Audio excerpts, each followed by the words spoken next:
সমাজের কথা চিন্তা করে লাভ নেই ভাইয়া। সমাজ কখনো তোমার পাশে থাকবে না। সমাজ বলতে পারবে, সমাজ জ্ঞান দিবে, কখনো সঙ্গ দিবে না। 3 বেলা না খায় থাও, এই সমাজ কিন্তু দেখবো না। কিন্তু 3 বেলা ঘোরাফেরা করো, সমাজ বাসায় এসে বিচার দিবে। একটা সময় পর এই সমাজ কিন্তু থাকে না, কেউই পাশে থাকে না। তোমার লাইফে তুমি বিল্ড আপ করতে হইব, তোমার সামনে তুমিই খাড়াইতে হইব, উপরে তোমারই উঠতে হইব, কেউ পাশে থাকবো না। এইসব চিন্তা ভাবনা বাদ দাও। আর দুনিয়াতে সবচেয়ে বড় অভিজ্ঞতা যেটা রাখতে হয় সেটা হচ্ছে কথা এক কান দিয়ে ঢুকায় আরেক কান দিয়ে বাইর করার শক্তি। এটা যার আছে তার কষ্ট কম। আর যদি কথা হজম করতে না পারো, সবচেয়ে বেশি কষ্ট পাবা ভাই। এটা শিখো, এটা করো, এটাই ভালো হইব। মানুষের কথা হজম করতে পারলে দুনিয়াতে শান্তি।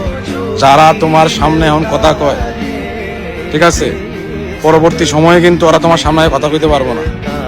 তুমি এই সমাজের চিন্তা বাদ দাও, ওই মানুষের কথা এক কান দিয়ে ঢুকে আরেক কান দিয়ে ফালাই দাও, দেখবে সব ঠিক। কারণ মানুষ যা দেখায় তা কখনো করে না। মানুষ যা ভালোবাসা দেখায় তা ভালোবাসে না। সবই স্বার্থ। স্বার্থ যতদিন